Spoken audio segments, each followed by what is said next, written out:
Stop me if you've heard this one before. The Renaissance was this magical moment when Europe suddenly woke up from 1,000 years of darkness, right? When brilliant Italian artists and thinkers just decided one day to rediscover ancient knowledge and dragged humanity kicking and screaming out of the Middle Ages.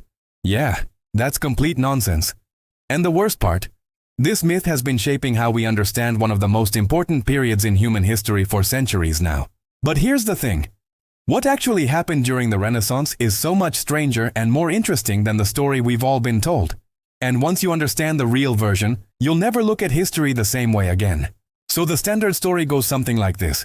For about 1,000 years after Rome fell, Europe was stuck in the Dark Ages. People were illiterate, superstitious, and spent all their time dying of plague and fighting wars. Science and art were basically dead. The Catholic Church controlled everything and kept people ignorant on purpose. Then around 1400, a bunch of smart Italians in Florence suddenly remembered that ancient Greece and Rome existed. They started reading old manuscripts, making beautiful art, and thinking about humanity in new ways. This was the Renaissance, meaning rebirth. And it spread across Europe, ending the Middle Ages and launching us toward the modern world. Sounds pretty straightforward, right? There's just one problem. Almost none of that is true. Let's start with the biggest lie, the idea of the Dark Ages. This term was literally invented during the Renaissance by people who wanted to make themselves look better. Francesco Petrarch, who we call Petrarch, came up with the concept in the 1330s. He divided history into two periods, the classical era when Rome was great and everything after Rome fell, which he called the Age of Darkness.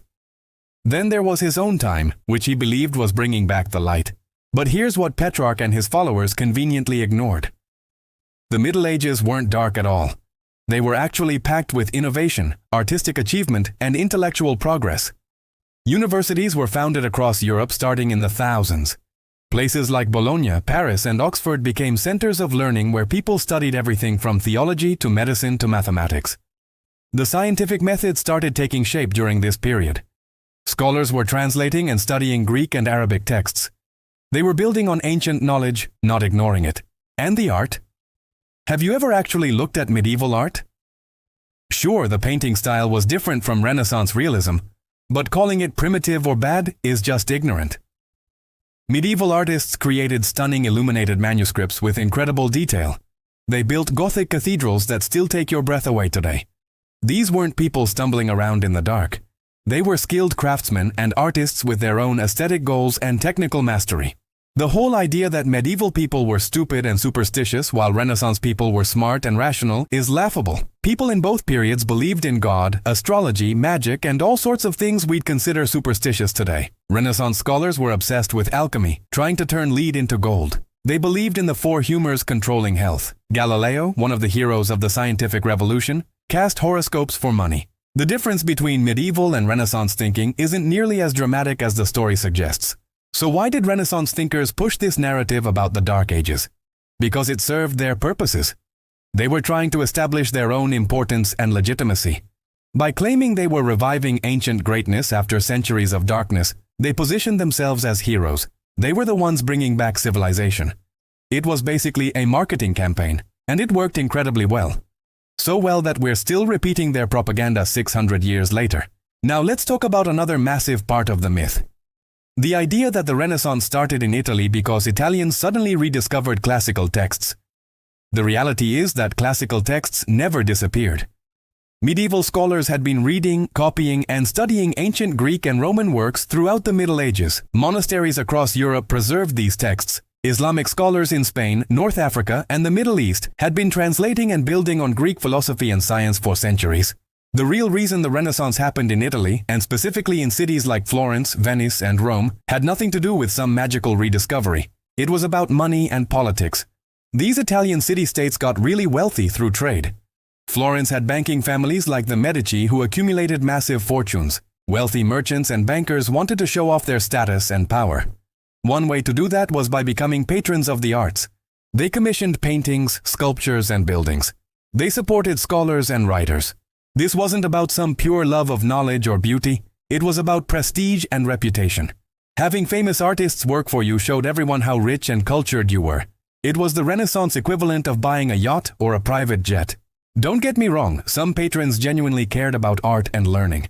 But the explosion of Renaissance culture was fundamentally driven by economic and political factors, not by some intellectual awakening. And here's another thing the traditional story gets wrong. The Renaissance wasn't a sharp break from the Middle Ages. It was a continuation and evolution of trends that had been building for centuries. The 12th century saw what historians call the 12th century Renaissance, with a huge revival of learning and translation of texts. The 14th century had cultural flourishing too. What we call the Renaissance was really just one phase in an ongoing process of cultural development. The Renaissance also wasn't this unified movement spreading enlightenment across Europe. Different regions experienced different things at different times. The Italian Renaissance looked different from the Northern Renaissance in places like Germany and the Netherlands. England's Renaissance came later and had its own character. Talking about the Renaissance as one single thing obscures all this diversity and complexity. Let's dig deeper into the art side of things, because this is where the myth really takes hold in people's minds. We're taught that Renaissance artists invented realistic perspective and naturalistic human figures, moving beyond the flat, stylized art of the Middle Ages. Artists like Leonardo da Vinci, Michelangelo, and Raphael are held up as geniuses who changed everything. And yes, these artists were incredibly talented. The technical achievements of Renaissance art are real. The development of linear perspective, the study of human anatomy, the use of light and shadow to create depth. These were genuine innovations. But framing this as a sudden burst of genius after centuries of incompetence is wrong. Medieval artists weren't trying to create photorealistic images. They had different goals. Religious art was meant to convey spiritual truths, not document physical reality. The stylized, symbolic approach of medieval art was intentional. It wasn't that medieval artists couldn't draw realistically. They chose not to because realism wasn't the point. When Renaissance artists started focusing on realism and classical forms, they weren't inventing art from scratch. They were building on existing traditions and techniques, then pushing them in new directions. This was evolution, not revolution. And it happened because the culture and economy of Italian city-states created demand for this particular style of art.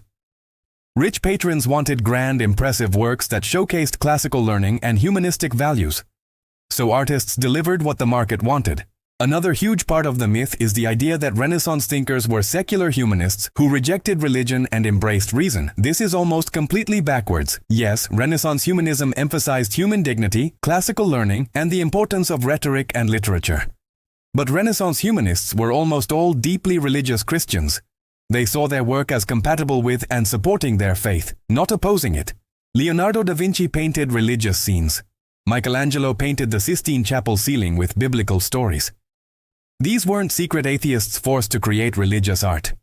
They genuinely believed in Christianity while also valuing classical culture and human achievement. The idea that you had to choose between faith and reason, between Christianity and classical learning, is a false dichotomy that people projected backwards onto history. The Renaissance was also not the moment when science triumphed over superstition. Scientific thinking developed gradually over centuries, with roots in medieval universities and Islamic scholarship. The scientific revolution that we associate with figures like Copernicus, Galileo, and Newton came after the Renaissance and built on Renaissance work, but also on medieval foundations. And Renaissance thinkers believed in all sorts of things modern science rejects. Astrology was taken seriously by educated people. Alchemy was pursued by brilliant minds. Magic and mysticism were studied alongside mathematics and astronomy. The neat division between rational Renaissance thinkers and superstitious medieval people is fiction. So where does this myth come from? Why did it take hold so powerfully? Part of it, as I mentioned, was Renaissance propaganda. Petrarch and others created this narrative to glorify their own age. But the myth really solidified in the 19th century during the Romantic era and the early days of modern historical scholarship. 19th century historians were dealing with their own present moment of rapid change and modernization. They saw themselves as living through another period of progress and enlightenment. They looked back at the Renaissance and saw what they wanted to see, a historical precedent for their own era. They emphasized the aspects of the Renaissance that seemed modern and progressive, while downplaying or ignoring the parts that seemed medieval or backwards.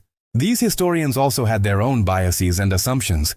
Many were Protestant, and they liked the story of the Renaissance challenging Catholic Church authority.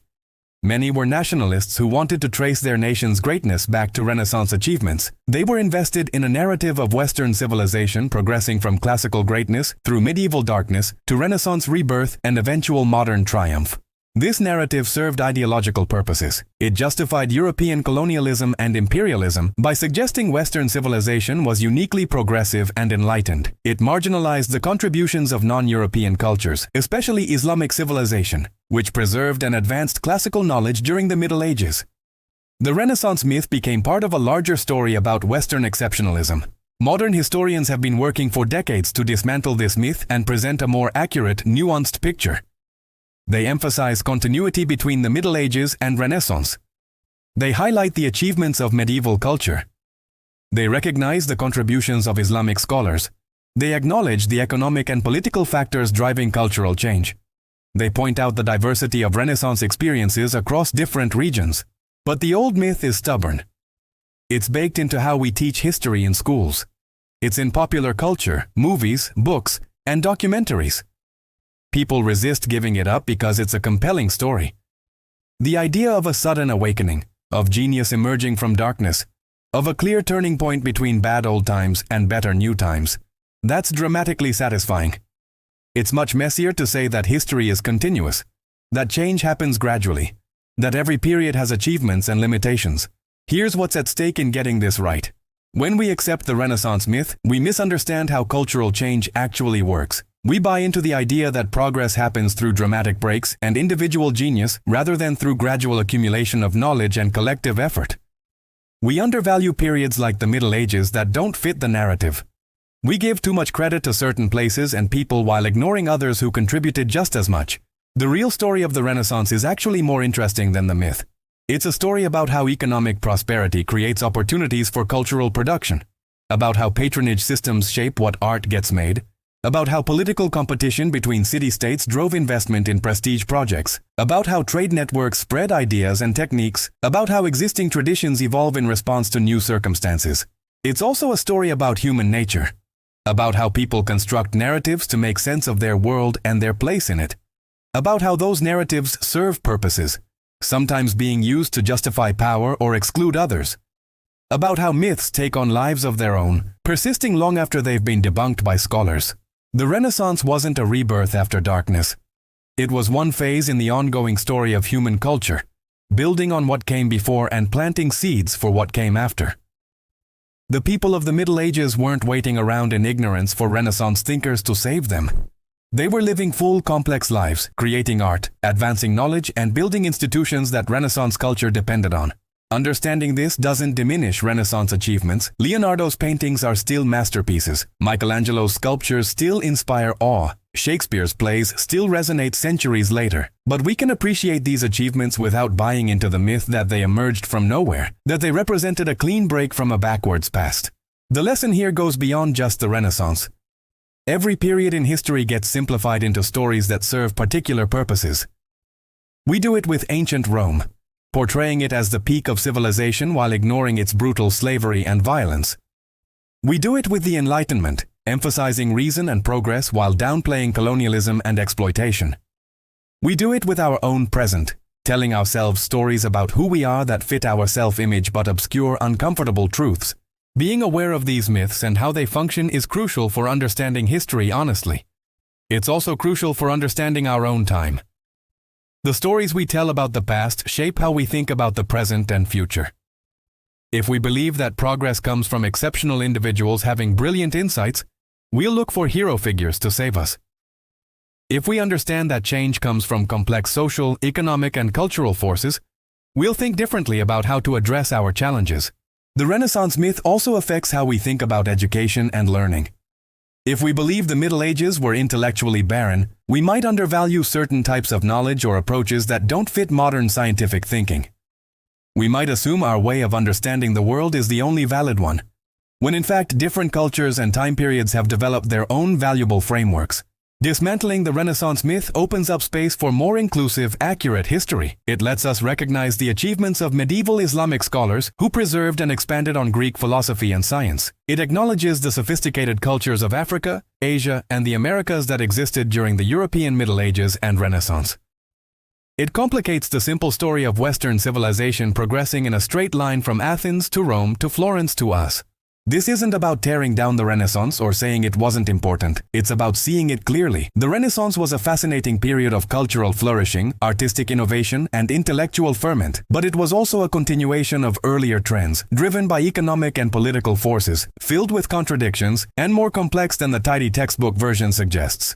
So the next time you hear someone talk about the Dark Ages or the Renaissance as a sudden awakening, you'll know better. You'll understand that history doesn't work that way, that human culture doesn't jump from darkness to light in one dramatic moment, that the real story is always messier, more complicated, and more interesting than the myths we tell ourselves. And maybe that's the most important takeaway. History isn't a simple story with clear heroes and villains, with obvious turning points between better and worse. It's a continuous, complicated process of change involving millions of people making countless decisions. Getting comfortable with that complexity, learning to think beyond simplistic narratives, is how we develop real historical understanding. The Renaissance myth has shaped how we see this period for hundreds of years. But now you know the truth. The Middle Ages weren't dark. The Renaissance wasn't a sudden rebirth. Classical knowledge never disappeared. Change happened gradually through complex causes, and the story we've been told serves purposes beyond just describing what actually happened. That changes everything about how we understand not just the Renaissance, but how historical change works in general. It's a reminder to question the stories we're told about the past, to look for the complexity behind simple narratives, and to recognize that every age, including our own, is more complicated than it seems. If you want to see more myths about history destroyed, make sure you're subscribed.